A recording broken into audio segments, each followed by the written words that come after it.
ध्यान के समान कोई तीर्थ नहीं। तीर्थ में तो शरीर गंगा में यमुना में गोता मारता है, ध्यान में तो स्वयं जीवात्मा परमात्मा में गोता मारता है। नास्ति ध्यानम समम तीर्थम, नास्ति ध्यानम समम यज्ञम। यज्ञ में तो वस्तुएं स्वाहा होती है, ध्यान में तो अपना विकार पाप ताप अहंकार स्वाहा होता। नास्ति ध्यानम समम दानम, दान से धन की शुद्धि, धन से अन्न की शुद्धि, अन्न से फिर मन की शुद्धि,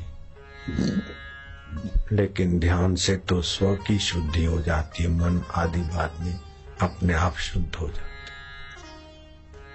तस्मात् ध्यानम समाचरेत, इसलिए आदर सहित परमात्मा ध्यान करने की प्रेरणा वामदेव गुरु ने पार्वती को दी और शिव जी ने पुष्टि की।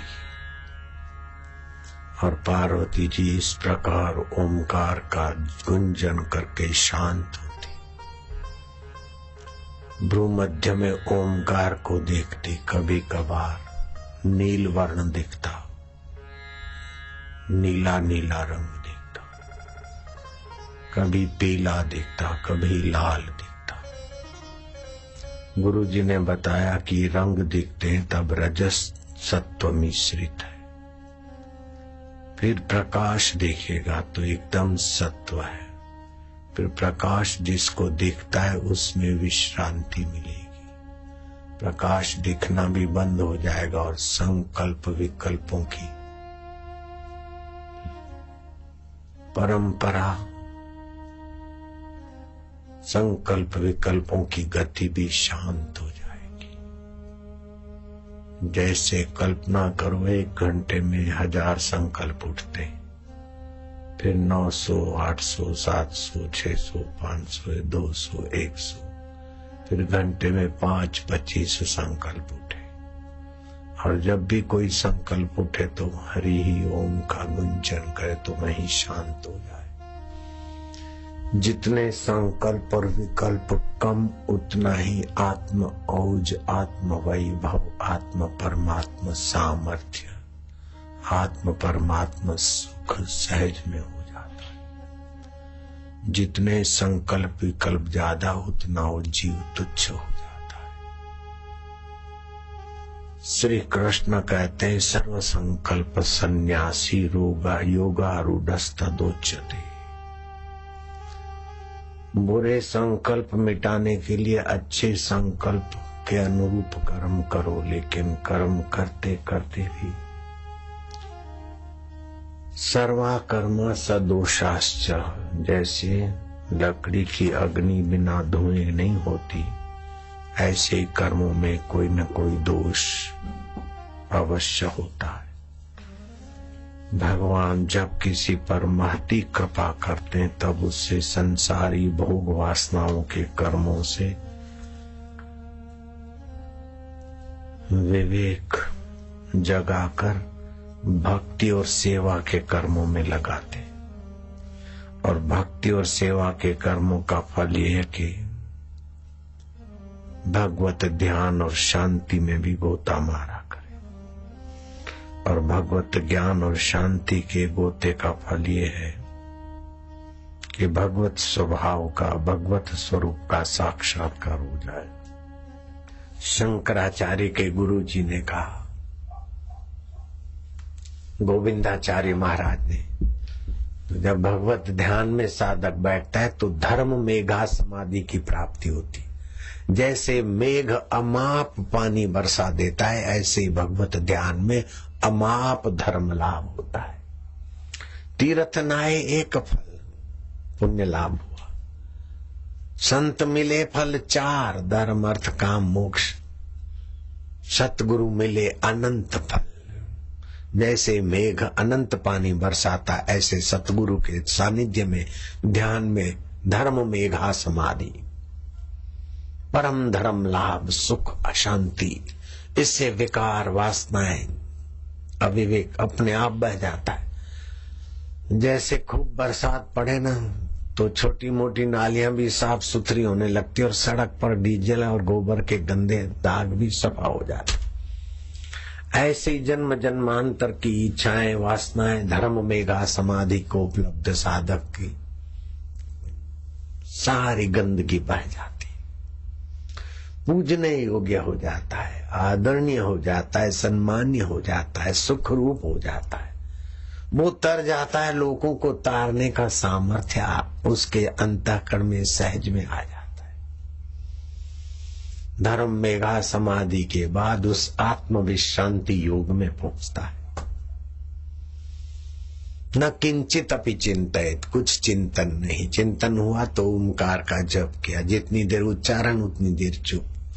आप लोगों को बहुत बड़ा साधन, ऊंचे साधन, फास्ट साधन, तीव्र साधन के तरफ में ले जा रहा हूं। नए नए लोगों को थोड़ा आश्चर्य लगता होगा, लेकिन पुराने साधकों को बहुत शीघ्र उन्नति कराने वाला ये साधन। ध्यान से जो ऊंचाइयां होगी उसका वर्णन वाणी से नहीं होता। कबीर जी ने कहा, लोगों के पास विवेक नहीं है तो कितना भटकते हैं। किसी पुजारी ने, किसी ने कहीं पत्थर रख दिया, तिलक टिप्पा कर दिया, ये हनुमान जी, ये शनि देवता, ये फलाना देवता, न जाने कहां कहां लोग नाक रगड़ रहे थे। कबीर को दया आई। कबीर ने एक छोटी सी साखी बनाई। कबीर बोलते हैं, दुनिया ऐसी बावरी पत्थर पूजन जाए, दुनिया ऐसी बावरी पत्थर पूजन जाए, घर की चक्किया कोई न पूजे, जेही का पीसा खाए। जिसका पीसा हुआ खाते हैं उस चक्की को बेचारे को कोई पूजते नहीं, और बाहर पत्थर पूजने जा रहे। जिसका पिसा हुआ खाते हैं उसको तो पूजते नहीं और जगह पूजने जाते। उनका तात्पर्य है मंदिर में न जाओ ये नहीं, लेकिन हृदय मंदिर में आओ, आत्म मंदिर में आओ। बाहर के देवी देवता मंदिर मठों में शुरुआत वालों के लिए ठीक है, लेकिन सदा 5 साल का बच्चा है बाल मंदिर में पढ़ता है, 4 साल का, 3 साल का, 5 साल का, ठीक है, लेकिन 80 साल का बूढ़ा भी बाल मंदिर में पढ़ता रहे नर्सरी में, तो क्या खाक पड़ा? ऐसे ही मंदिर में जाना शुरुआत में तो ठीक है, लेकिन उस मंदिरों में जाने का, उस मस्जिदों में, उन चर्चों में उधर जाने का फल यह है कि आत्मा परमात्मा का ज्ञान मिल जाए, ओमकार का अधिष्ठान में प्रीति हो जाए, श्वास उठता है, अंदर जाता है, फिर बाहर आता है, उसके मध्य स्थिति की संधि बढ़ जाए। एक तरंग उठा, दूसरा उठना है, उसकी शांत अवस्था, गहरे पानी के दर्शन। ऐसे परमात्मा दर्शन, परमात्मा शांति, परमात्मा सामर्थ्य आना चाहिए। आज एक बच्ची, उसका पिता आया था, वो अनुष्ठान कर रही थी। बोले बाप योग वशिष्ठ पढ़ती हूँ, बड़ा अच्छा होता है, ऐसा होता है, ऐसा होता है, लेकिन विश्रांति योग क्या होता है? मैं क्या संकल्प फलती हूँ? अरे वो तो बहुत जरा जरा जो भी सोचती हूँ वो हो जाता है, जैसा भी मन में आता है ऐसा बस होने लगता है, लेकिन इसमें मुझे फंसना नहीं है, मुझे साक्षात्कार करना है। तो उसके बाप ने पूछा अब क्या करें ये? मैंने कहा क्या क्या करें, ये माइलस्टोन आ रहे हैं साक्षात्कार के रास्ते की यात्रा के, करना कुछ नहीं, चलते रहो।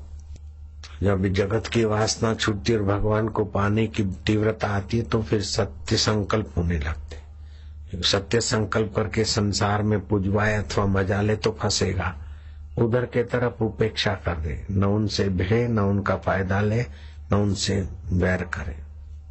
विश्रांति योग।